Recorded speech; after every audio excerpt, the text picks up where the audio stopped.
Yo, what's up? You have found We Like the Blazers. I am Michael Burles, and with me, as always, is Brandon Goldner. Hello. And Ryan Whitledge. What up? Let's go. Michael. Hey, audience, you may be wondering, wait a minute, that wasn't Brandon's voice. It's because we have Michael Burles here with us. You might know him as Burlacious M on Twitter. He's also just a stand-up dude and just a nice person. Also is the PA announcer for your Portland Winterhawks. Michael, what's up? How are you? Thank you for being here. I am good. Thanks for having me on the show. This is great. How did it feel doing that intro for such an illustrious podcast such as ours? It felt like a huge honor. And I realized as I was doing it that after listening to your podcast many times, I was actually going to ask you because you do your big intro. I was like, oh my gosh, does Brandon do intros for people who do intros? Before a game? I introduce all the players, but can someone introduce me? I don't know if they'd be okay with that, but they're always just so enthusiastic and very, they're very good. Thanks. See, this is what happens, Brandon. You scare one child while they're sleeping, we have to bring in professionals. I heard that. Michael, I don't know if you heard that story about Rose's daughter. Yeah. Anyway, shout out to Audra. So I kind of wanted to get things started off. We had an agenda, and then, news broke the other day of the great Bill Walton and his passing. And so I kind of wanted to start off there, unless you guys got any qualms about that. I have a rather interesting Bill Walton direct story and adjacent story. So back when I was podcasting with the Blazer Tag, where I got my start, I don't remember how it happened, but I got put in contact with a gentleman named James Kirkland. Jamie Kirkland. People may know him from Twitter, but he is an actor. He has acting credits on New Girl. He has acting credits. I believe he was a background actor once in One Tree Hill when he was very much getting started. He has been the star of at least 3 different Super Bowl commercials that I know of, but he also wrote a very niche, The Bill Walton Mysteries.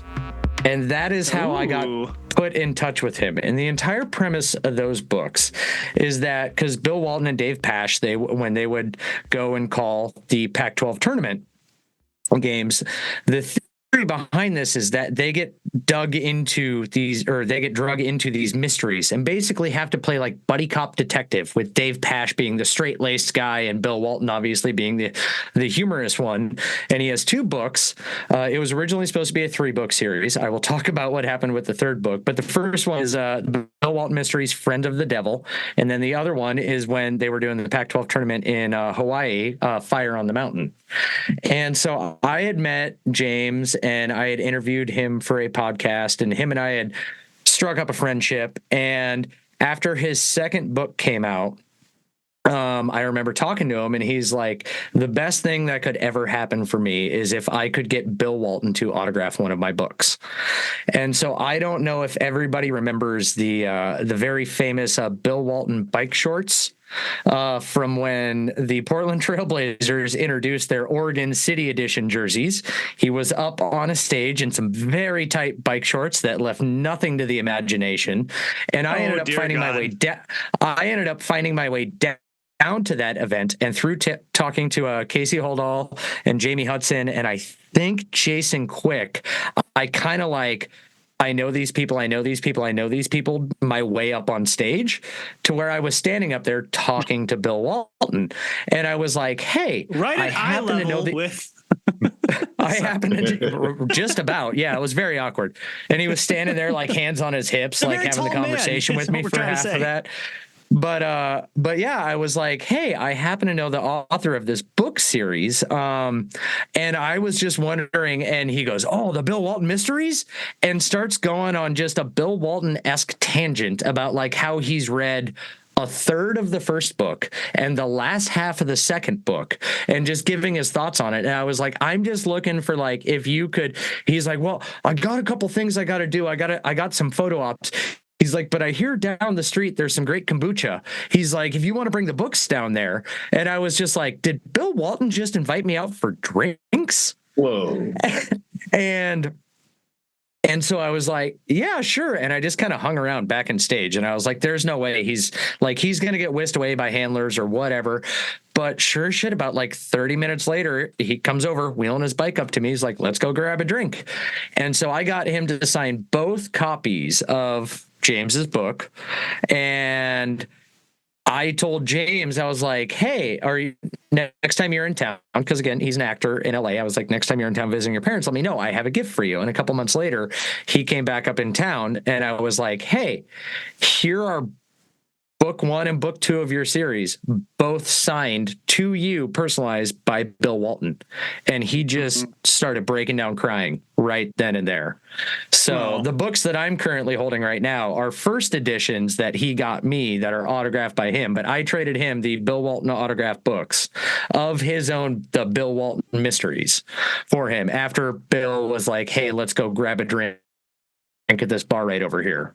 Couple years ago. Awesome. And then that is also where I got my Bill Walton autographed basketball. And I think at an event many, many years ago, so this would have been 14 years ago, that is the first professional basketball player that my kids have ever met. I believe I have a photo of me with my 6-month-old son and my 20-month-old daughter standing next to Bill Walton, all looking just incredibly young and stupid and dumb. But yes, those are my Bill Walton stories. Those are my Bill Walton memories. I still cannot believe that I was just some random guy that found his way up on stage and said, please autograph my book. And he's like, let's go grab a drink.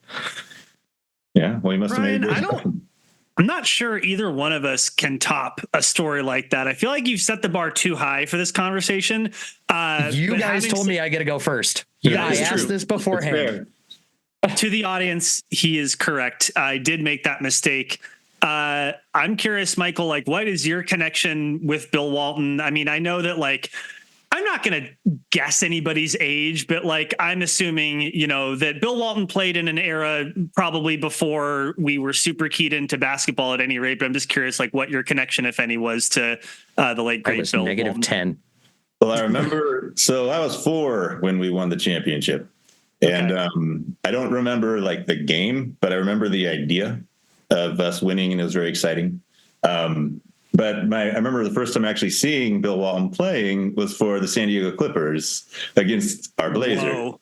And The forgotten era. Yes, but I remember, like, you know, his name and everything. So I'm like, wait, I'm like, what? I'm like pointing at him, like, what's going on? And I think my dad had to explain to me. What year about that was? Might have been 79 or. Yeah. He was there 79 through 81, I believe. So just a couple of years. So. It also was sort of, this is a ridiculous story, but we had an old Atari, like with Pong on it. And so I was watching the game, but I was a little kid, so I got distracted. So then I start playing Atari Pong against the computer. And I, in my mind, am the Blazers, and then the other computer Pong battle is the San Diego Clippers. And so my brother and my dad are watching the game, you know, being fans, and I'm playing this Pong game. And like when I'd score, I'd be like, "Yes, Blazers score!" And my brother would be like, "No, they didn't." And I was like, and I just, yeah, that is so that's like my first memory of actually seeing Bill Walton playing against Portland. But just so much of like all the story. I was up to like 3 a.m. reading everyone, because I couldn't read them during the day yesterday, just reading so many tributes and experiences people had with him. And he's just so funny, but also just so, I was just thinking about it. Is there anyone who was welcome to be so verbose? And like, he did it in such a positive way. Like, he's not like ripping on people, and he's not like, sometimes he'd give criticisms. Like, he has some funny cracks on Danny Ainge here and there, but like, he can just go on and on and on. And like, his co-hosts are just like, you can see him when you see the video of it, like, they're just laughing or trying to hold back a smile. And he just seems so amazingly well loved, and just, he had such a passion for everything he described. It was just incredible. He definitely leads all basketball commentators and broadcasters in conversations about volcanoes had during the middle of a basketball game. One of the most important geologic features to life here on Earth, in fact, the volcano. Well, to be really honest, I don't have that much of a connection with Bill Walton as either a person in Ryan's case or a fan in Michael's case. Like, he was an era before my fandom started, which was during the Drexler, Porter, Duckworth era of basketball in the early 90s. But what I will say, a couple quick thoughts. One, I don't know how you want to quantify greatest of all time. But it is true that he is the only Blazer to win Finals MVP, the only Blazer to win regular season MVP. And even though his career in Portland was cut short by injury and was, made complicated by him suing the team doctor, who he previously had a good relationship with, and basically blaming Portland for, mismanaging his injuries, he took Portland further than any one person ever has. And for a franchise that is, sorry to say it, somewhat depleted in its claims to success, I do think that there's a credible case to be made that he's the greatest Blazer of all time. And I get the argument against, I've been on the record as saying I think that person could potentially be Dame. It could be Clyde Drexler, but he got the team to a place no one else did. So I respect that. And the second thing I want to... go ahead. Yeah. I was going to say, I hate to cut you off here. Nah, that's a lie. I love to. I was going to say, I think the better cutting me off summation of it is not greatest Blazer of all time, but the most encapsulating of Portland player of all time. He was a guy who biked to games and was doing all the quote unquote hippie Portland things that you see everybody doing now. He did all that kind of stuff in the background as one of the superstars of the team. If you want to talk about a player that maybe encapsulates the culture of the city, of the team that they play for more, I think Bill Walton has that hands down. I think that's fair. Yeah, I think that's really fair. Yeah. There's so many anecdotes that you could share, but the other one I wanted to share, and then I'll get off my soapbox, and where I feel a personal connection with him is as someone who growing up had a stutter, a speech impediment. As I found out in the pre-recording, it actually sounds like all three of us dealt with some version of a speech impediment when we were younger. So we understand, but for me, being something I was actively bullied for, including from my brothers, and something that kind of led into my fear of public speaking, that's a very real thing. And it affects your personality. It affects how you navigate through the world. It affects your social life.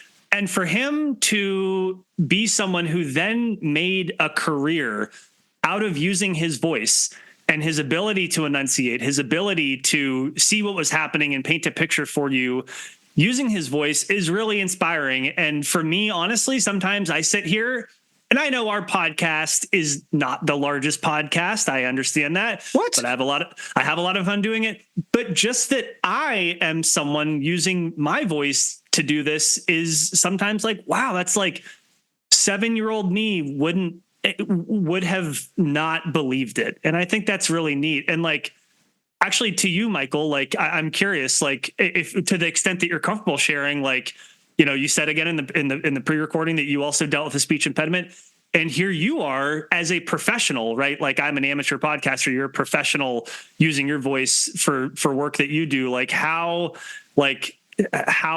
was that? Is that something that you ever step back, be whoa, that's crazy. I can't believe that I'm there now.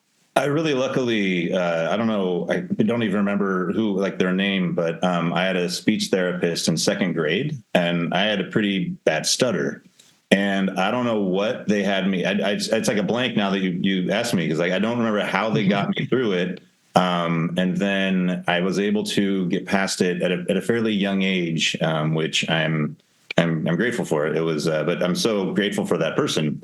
That age in my life to be able to, whether it was a nerves thing or just being too excitable or something, I don't know why. Sometimes though, it'll still come back, I'll start to say something that'll trip on it over and over and over again.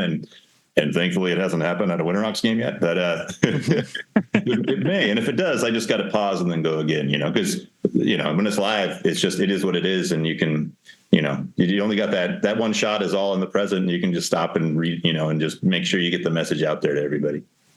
Totally. That's yeah, fair. I know. For me, like I can sympathize with the being made fun of and all that for your speech impediment, because as a person with the last name of Whitledge, my speech impediment was with CHs, SHs, Js, and Gs. I would speak out of my cheeks, so you would hear a large airflow. So like, even it was like mortifying to me, like if I ever had to say my full name. And I went through speech therapy at school, and they had me doing weird things where I'm like talking out of straws to like try to fix the breathing or whatever, or the muscles in my mouth to retrain them. And I went through that. I want to say I didn't get it corrected until about like halfway through 7th grade.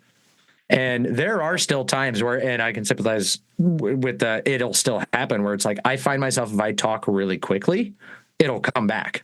And like, I got to catch myself on that kind of stuff. So and every time it does, like, I know it's one of those things where it's like, I notice it in my head a hell of a lot more than anybody else that's listening to me notices.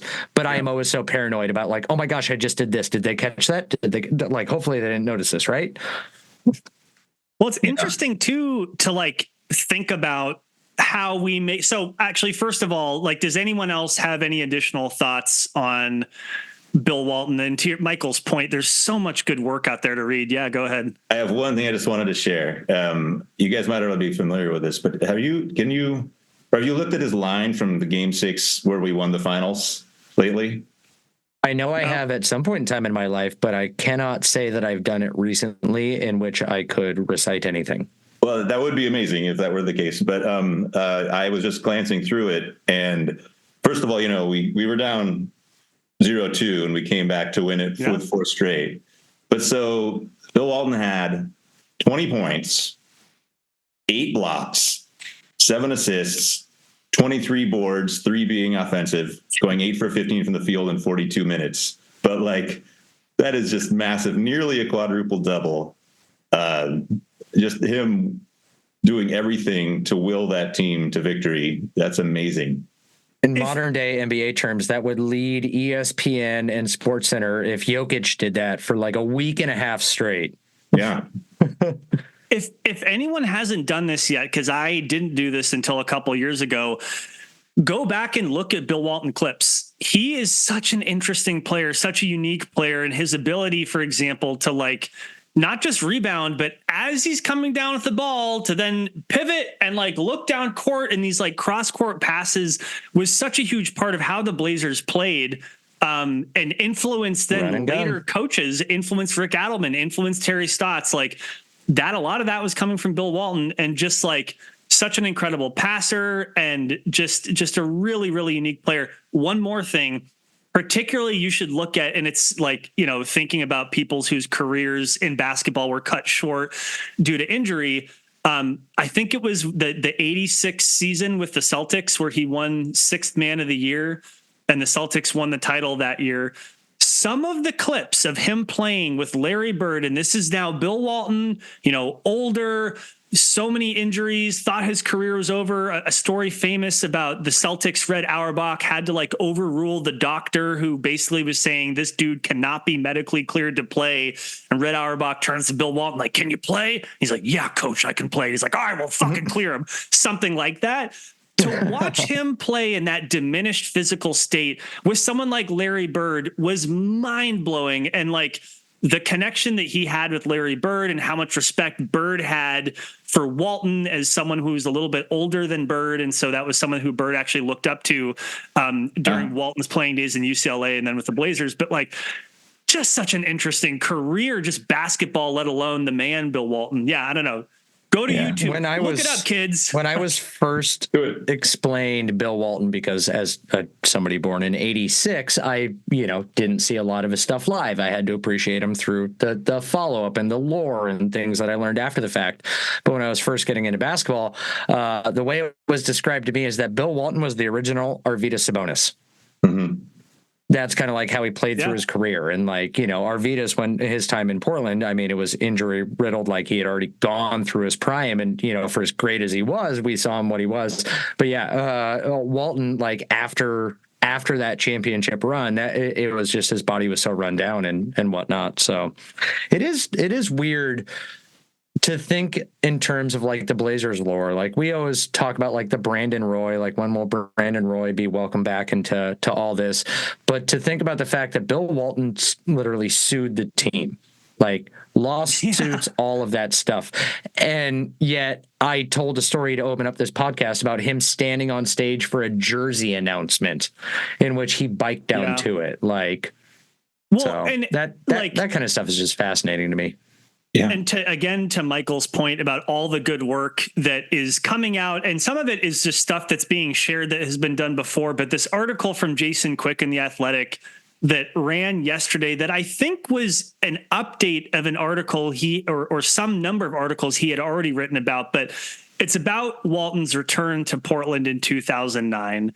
And the quote from Walton about, I'm here to try to make amends for the mistakes and errors of the past. I regret that I wasn't a better person. I regret that I got hurt. I regret the circumstances in which I left the Portland Trailblazers.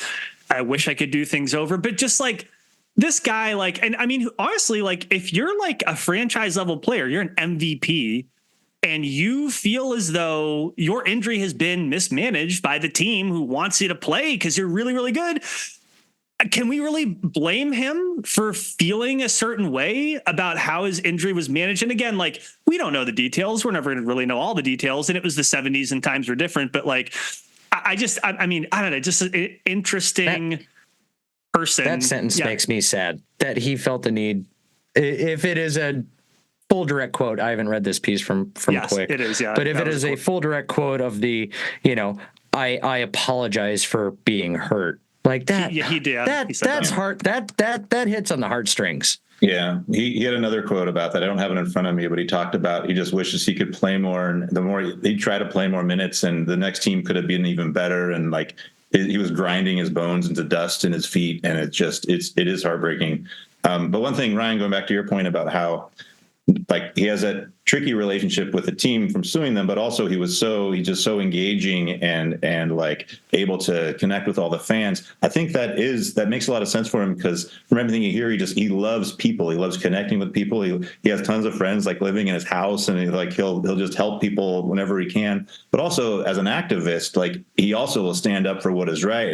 And he must have believed they really messed with him from a medical perspective. Mm-hmm. And it doesn't surprise me at all then that he was to sue them because he wanted the right thing to take place, which is for them to, make that right.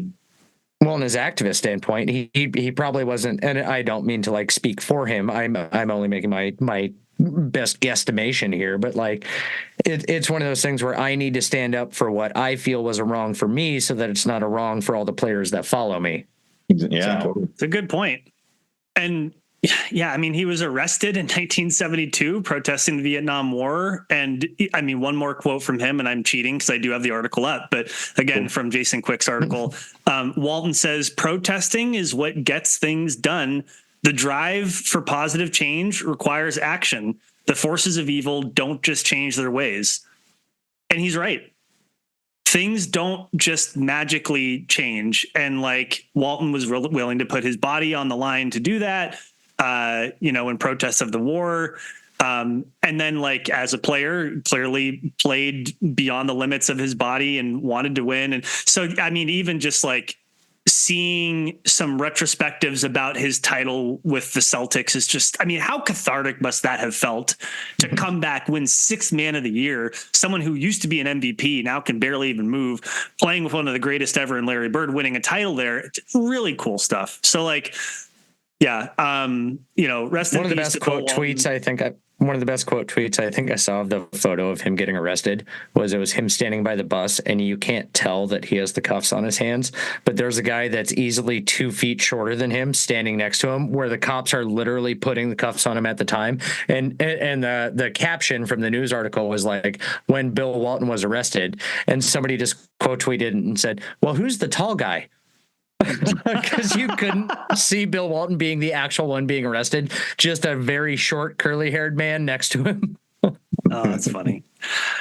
Well, yeah. Larry Bird though had to be that. There had never been two big men that were that good at passing, that good at playmaking on the same team up until that point. I'm pretty sure.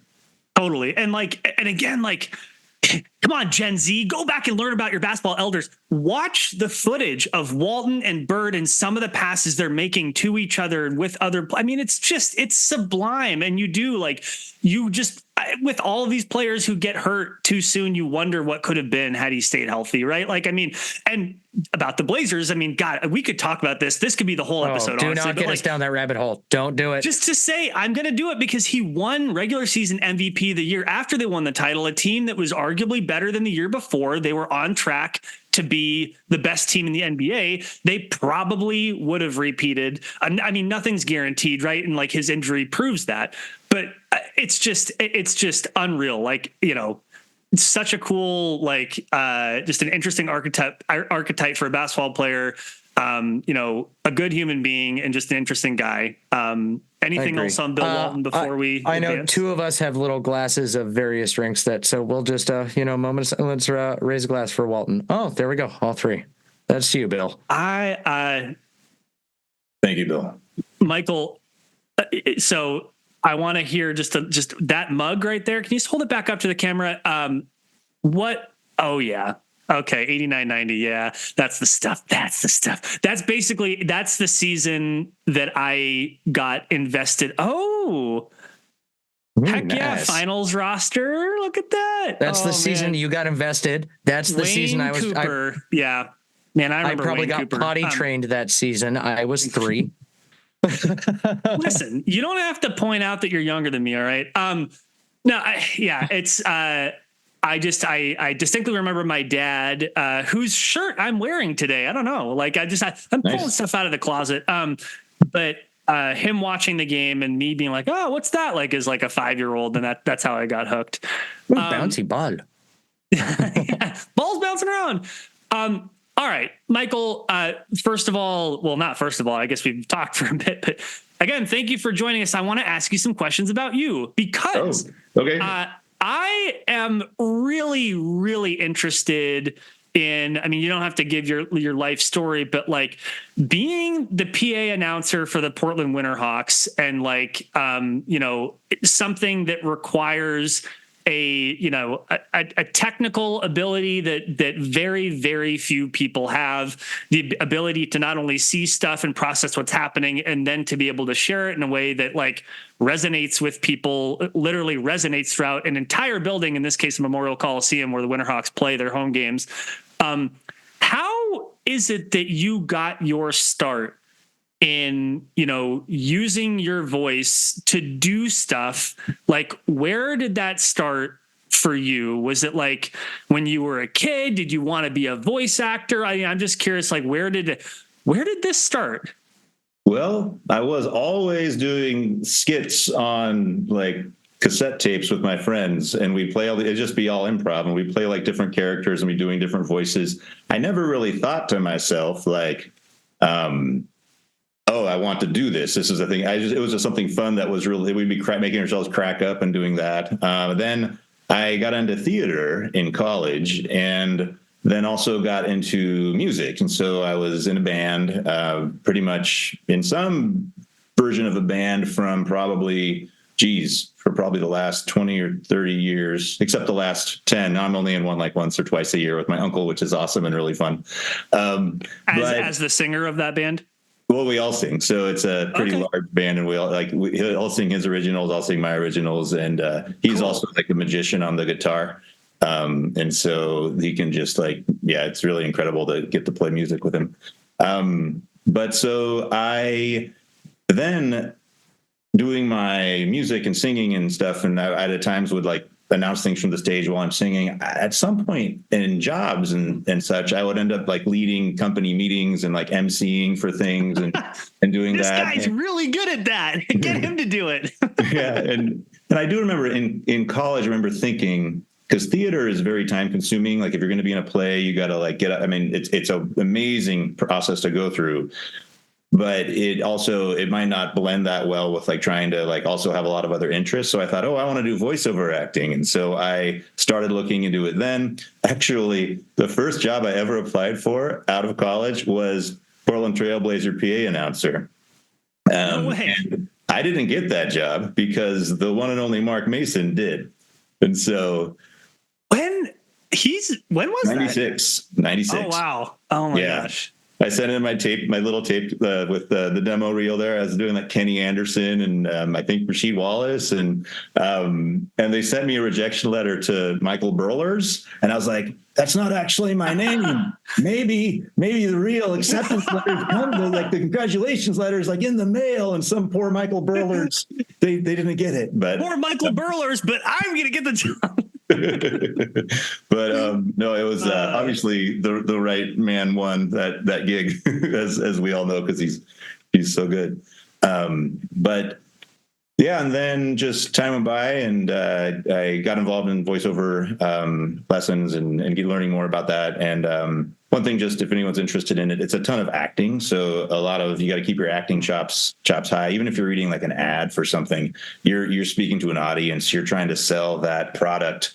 And people can have really amazing voices, but if they can't communicate, if they can't create a shared experience with the listener, it's just going to kind of fall flat. And you probably hear those on the radio sometimes. How do you take me into your process of that specifically a little bit? How is it that you connect with the listeners when you are doing something like an ad read? What is it that's going through your mind?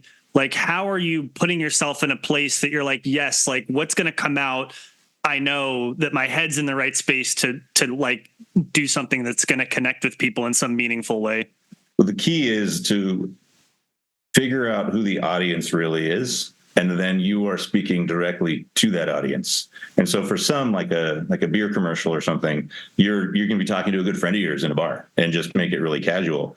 And then for some, like a medical device read, you might be very seriously like reading these or sharing these benefits of this device or this medication for future patients who really need it. Or if it's more for the medical side of things, it might be more of just a technical read. But one thing they really hammer home in all the classes and such is just, you got to have a audience, like you have to have that intention and that audience in your mind. And so bringing this now to the Winterhawks, like, where is your mindset when you're doing that? And also I'm stacking questions, but like, this isn't like 30 seconds. I mean, you are there, you're locked in for the whole game. And like, I imagine it takes some amount of like discipline, but like, how are you putting yourself in that mindset to do what you need to do your job well in that? Oh, it's just so fun and exciting to be there. It's pretty easy to get into that mindset. We're there. Doors open an hour before puck drop, an hour and a half before puck drop in some cases in the playoffs. And reads start about 15 minutes after that. But we're there way before that for the pregame meetings to go over everything that's happening, all the events and all those sorts of things, just because there's a whole game ops team. I'm just one small piece of it. And so it's a couple hours before the game, and then afterwards, of course, staying for all the post-game reads and 3 stars of the game and stuff like that. So it is, you're really focused when you're there for the game in any of these capacities. But it is just such a blast. The things I try to do, I guess it is kind of an intention. I came up with this almost immediately, and it has really felt true to me, and I've kept it going, is I want the players to feel like rock stars. I want our guys to feel just, loved and to get I want them to hear just the best renditions of their celebrations when it's goals and things like that. I want to make them feel awesome. I want our fans to enjoy a really great show. And I want the opposing players to feel respected. So while I'm not going to give them a humongous celebratory read when they score, I am going to make sure I pronounce their name right. I am going to make sure that I go through and because this is somebody who's like playing at the highest level at his age in hockey and deserves to have a really, he deserves to have his name pronounced correctly. He's spent his whole life playing hockey, like all over the place, getting driven around by his parents. I want them to feel respected and have that good experience when they're here in Portland. Yeah. All right. So we're talking about, intention setting and preparation and, thinking about who is it that you're speaking to and what you want people to feel. But there's another part of your job, which is the technical ability to say words in certain ways. Now, I want to share something really quick and then ask you a question. And then I know, Ryan, I've been taking a lot of airspace, so I'll step aside after this question. But, Cassie and I, my wife and I, have been taking singing lessons for the first time together, which has been incredible. And I've been learning so much about how your posture, your breathing, the openness of your mouth, where your tongue is in your cheeks, and the difference between an ah and an e, and like how you pronounce different words, and how much stress or stress that you're not feeling as you're producing sounds plays into singing effectively. And the same thing, I just started taking sax lessons, and a lot of that stuff applies there too. Wow. Is there anything you're not currently taking a class for? Yeah, that's good. I am You're not woodworking, you're singing. Is there salsa, some foxtrot or anything in here? Two-step. There's no dancing. It's been a really interesting time for us and very, very cool. We're super lucky. But I wanted to ask you, Michael, because your job requires a certain amount of stamina, vocal stamina. And I imagine that requires preparation for the technical ability to produce sound. So can you walk us through what is it that you do on the regular to make sure that when the puck drops, that your voice is ready to perform? I mean, you got the mindset, you're talking to what you want people to feel. What do you do to prepare your voice to be able to do what you do? Well, it's really important to come in doing some kind of warm up. So I might just be singing something like mellow in the car, or just doing scales, like me, me, me, me, me, is going through there. I will, after I warm up, I'll actually start just doing my actual reads of the intros, like the players coming in. The most probably taxing read is the Welcome to the Ice, your Portland Winterhawks. And that will only really happens one time. So doing that into the whole player intros, that's where you just really want to set the tone with the excitement and get everything really rocking. And then, but there are times even near the end of the game when there's a lot of reads in a row and a lot of stuff is happening. There might be a huge brawl. So there's a lot of penalties and then goals after that, and then 3 stars. I realized wow, my vocal cords, they're getting a little tired. I'm not going to go up here on this read. I'm going to do it all down here because I feel it. I'm it's probably better just to not go where it, is feeling a little bit tired. And to be honest, I am always I'm thinking it actually might be a good idea to add a little bit to my warm-ups and my vocal strengthening work. So I'm actually going to be doing some research myself on more to do to help with that. Athletes, they're just not on the ice. They're behind a mic. True. No, I mean, and again, as an amateur, I definitely feel it too. If I have been singing for too long, or if I'm straining myself, it can be rough. I am forgetting one of the more fun things though. One thing you also have to do though, because beyond just the volume and the tone and everything, is you have to be able to pronounce all these things that oftentimes you're reading for the first time, and you got to get right through it during the break, during the timeout. So from various acting classes over the years, I've just sort of kept a collection of tongue twisters that are really good to be able to just kind of work on and get them going. Ooh. Every time I hear people do any of those, I'm always nope, I would nope. That's why my acting career that I never tried to start, that's why it failed. Okay, you don't have to partake. I was wondering though, if either of you'd want to, I'll list one off, and then maybe we can go. I'll give it a shot. Why not? Yeah. I'll play our reindeer games. Okay. Well, the first one we normally is now we got to remember it exactly. Which wristwatches are Swiss wristwatches? Ooh. Which wristwatches are Swiss wristwatches? Which wristwatches are Swiss? Nope. See, there we go. See, I'm out. It's tough. Find a new podcast host, Brandon. I'm out. I can't do it. That was pretty good, Ryan. I give you full credit, especially for trying. And also, you're being put exactly on the spot. So I've done this hundreds of times. So let's see. This one's kind of a 3-parter. New York? You need New York. You need unique New York. New York? You need New York. You need unique New York. Whoa. All right. New York, you need New York. You need unique New York. No. Ooh, that's pretty good. Yeah, That was pretty good. For some reason, it's like the last two words of all these. I'm just like, nope, my brain's done. No, and I've made those exact same different sounds you make instead. I've done that exact same thing like various times trying to do it. Like, so one more kind of standard one, and then a surprise one that I encountered during a game, which is kind of funny. But this one's weird because these two words are incredibly simple and they don't seem like they'd throw you. But if you were to say toy and boats in rapid succession 3 times, toy boats, toy boats, toy boats, toy boats, it's harder than it seems. Toy boats, woof. Yeah. You just kind of slip. You slip off the ice. It's me crazy. Full of confidence.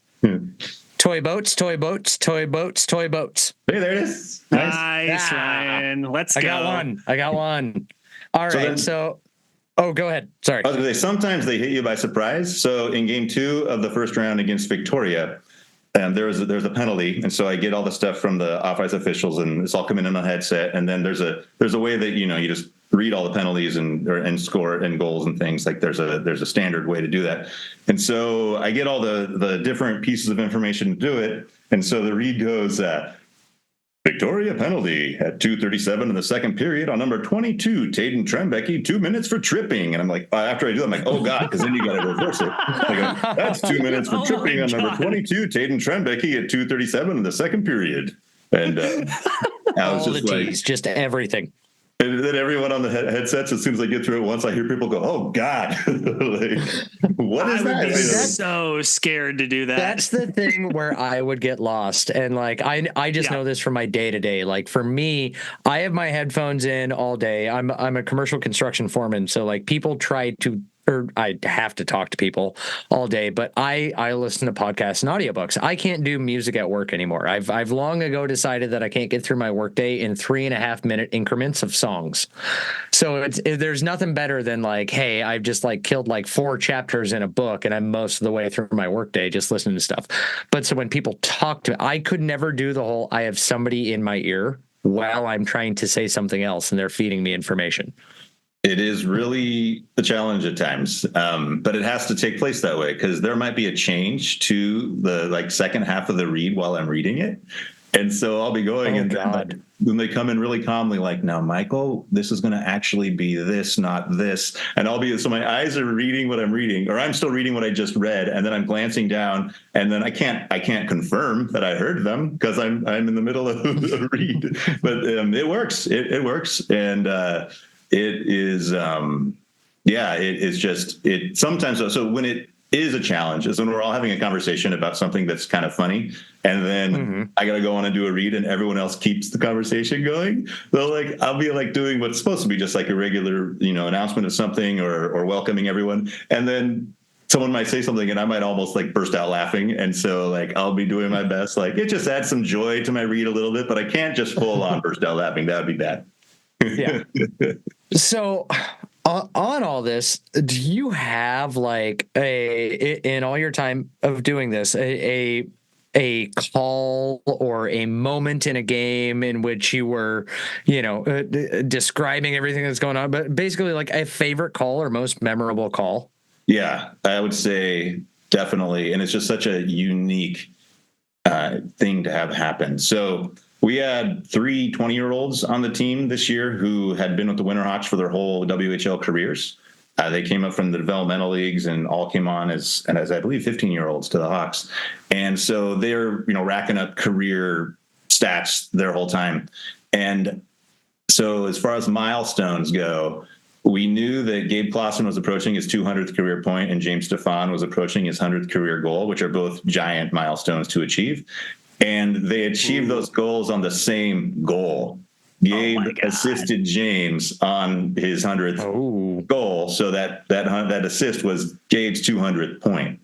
And so not only like I would have all the potential milestones like ready, like, so I knew what was maybe about to happen, or maybe this goal, this person needs 4 goals to reach this milestone. So it's probably unlikely.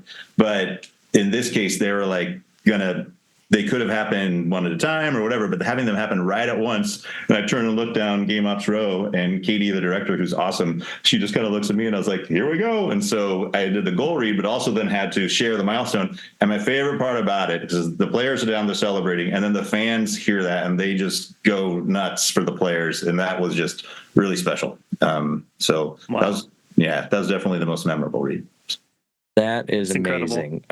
I have one very quirky question, and is it do all Only one announcers quirky question, Ryan, really? Come well, on. it's the quirkiest one I can think of, and it just ties back to my love of 1080 The Fan. And I just want to know if you have ever had a conversation with Jason Swigard, who I'm not. He is the voice of the Hillsborough Hops. Well, sorry, he is the game ops announcer of the Hillsborough Hops, and he is one of the people that I think, besides hearing your voice, I think has the most unique announcer's voice. And this just makes me want to know: is there an announcer Olympics? Is there a your position Olympics where there's some sort of like get together and everybody sees if they can have a best call? And if not, how really can fun. I put one together between like you, Jason Swigard, and Mark Mason? Well, we got to get Kevin Flake in there as well from Thorns Timbers. Ah, true. Yeah. And how far south do we want to go? Do we want to get do we want to get Corvallis? Do we want to get the Beavers in on this, or my Oregon Ducks? I mean, those are some very well storied and qualified PA announcers as well. So that'd be pretty awesome. Goldner, I think we need to look into this. I think we need like Ryan, you know what they say about good ideas, Olympics. The person who comes up with the good idea is the person. No, the person who comes up with a good idea has to execute the good idea. So I can't wait for you, Ryan, singularly, alone, by yourself, to organize all of this. I'm sure you'll have no problem doing it. Mr. Goldner, I have told you numerous times the amount of things and connections that I've been able to make over my 10 plus years behind a mic. I could probably get this thing set up in like a year. Just if so I'd have to find the time in my regular day, but I could do it.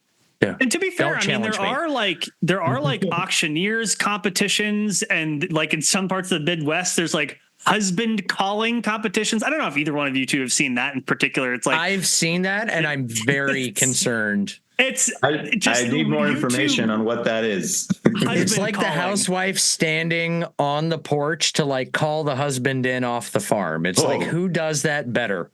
Oh, wow. Yeah, that's necessary. Calling people in for dinner or whatever. It's very funny. Well, before we end the episode, before we permanently break this recording, I would be remiss, because our podcast is called We Like the Blazers, and we did talk about Bill Walton, but we need to talk just a splash of conversation about the current modern day Blazers. The Blazers find themselves. No. Okay, listen, buddy. Listen, pal. We have a weekly podcast. Okay, we have to take it seriously. Real quick before we get into the Blazers, I just want to apologize for my Timberwolves in 5 take. I never said that. Delete the audio. Ooh, ouch. You weren't alone. I had huge expectations for them. My awoo has turned into an awoo. Mine's turned into just a slight whimper. Somebody stepped on my paw. And by the way, like, is it so horrible that I kind of like Luka Doncic? Like, I feel like everyone's shitting on the Mavs. Yes, it's effing horrible. All of the Dallas He's really good at basketball. He's so good. The Dallas Mavericks are the chick that is thought that this is going to sound so demeaning. But I have no better way to describe it. But the girl who has always thought they were the hottest shit in school, that then like suddenly had like a grow up or a glow up moment and actually became like the hottest chick. She talked about like the Mavericks or Luka, because I'm saying I like Luka Doncic. I don't care where he plays. Luka personifies the Mavericks. And by the way, the Kyrie bearing, like, everybody hated him when he was on insufferable teams, but now that he's on a likable Mark Cuban team, we're just gonna forgive. I can't. I'm out. The Mavericks suck. Just so much. All right, listen, pal. You've said so much that we need to that. Go ahead. Only briefly. First of all, Luka Doncic is really good at basketball and super fun to watch. I don't care what team he's playing for. He is very, very good and has been since he was a teenager at performing on the highest stage. Isn't that what we want as NBA fans, to see players, the best players, performing on the brightest, highest stage possible? Second point to but Kyrie. less diva-ish. Whatever. I wish he wouldn't complain to the refs as much as he does, but leaving that aside. Second of all, Kyrie Irving. You're going to aside that. Yeah, we are going to aside that because we're running out of time. Second of all, Kyrie Irving, yeah, he was insufferable. He was annoying. Why? Because he acted like a dipshit. And like now that he has not acted like a dipshit, it makes more sense that people are focusing more on his basketball because he's not being a distraction, talking about this, that, and the other. Because so Mark Cuban probably told him to shut the F up. It doesn't mean that he's still not a dipshit. And good for him for doing it. So like, I'm not saying I'm a Kyrie Irving fan. Michael, where are you in all of this? The Luka wars, no, he's just Dallas nodding and agreeing in the background. Battles. Like, yeah, pick a side here, Michael. What is are just you with me or with him? A brief aside is listening to your podcasts for a while now. Like I was thinking about today. I'm like, how am I going to fit into like their back and forth when they're actually like going at it? I was like, and now I just learned I'm not. You guys got that. Just smile and look pretty. Just smile and have the best hair in the background. You are now the best hair on this podcast outside of Goldner. You've been dethroned. I don't know. It's got some pretty good hair. I don't know. I trust everybody that looks like every great rock band lead singer that I've ever. You guys both. I just froze for a second. What did you just say? I said I trust anybody. Hair compliments. Yeah, I trust anybody that looks like the lead singer of every rock band that I've ever loved. So. Oh my gosh. Well, thank you. I just want to say I have been really annoyed by Luka for a long time, but he is just a killer. Like he can just like when he gets it. My friend texted me. He's like, "Oh, Luka's going to drain this 3," and I was like, "No, they're going to throw a lob to Lively or to."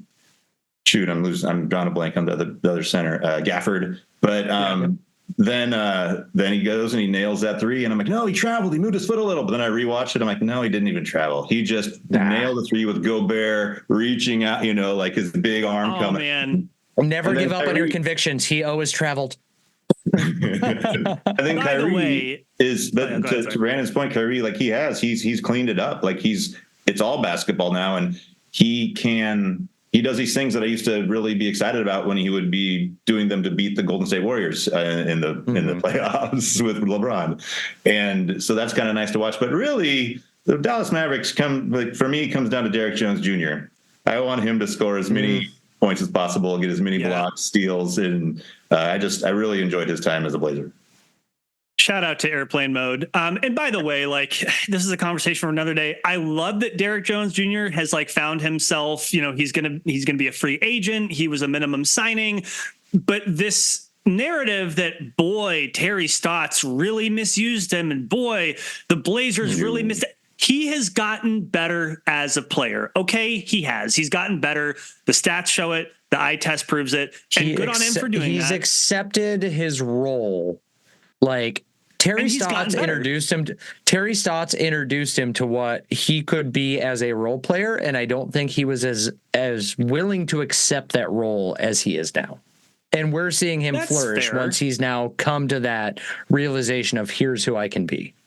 He's also better at shooting. And it turns out no matter how versatile you are on defense, you need to be able to produce points as well. So like, again, like listen, all credit to Derrick Jones because he has put in the work and he's earned it. Okay, before we break, before we leave, before we end, before we say sayonara, break. I know it's weird because we're not coming back. We're leaving after this. But Michael, the Blazers, they have several lottery picks. They have several second round picks. They have some decisions to make in the offseason. They're a team very firmly in a rebuild, whether they keep all of their veterans or whether they trade everybody. I'm just curious for you, what is it that you are like, not even looking forward to, but maybe more of like, what is your feeling about this team? And are you excited for the upcoming season? And are you looking forward to the draft? Are you looking forward to the offseason? Like, where is your head at as a Blazers fan with where this team is right now? Well, we're in a tight spot. The tightest. Yeah, it's not great. Even the fact that we can't even use all our draft picks without moving players off the roster. Like, it is so tricky. As far as the draft goes, I'm of the best player available belief, but like filtering out short guards, like no. I was going to say most of the best players available are all point guards or short guards. Yeah, no, like a wing-sized guard, but not. I don't want any small, undersized guards who, especially like are struggling on defense or potentially can't shoot. Like if another pure playmaking guard would be, I don't think that would be good. It's just.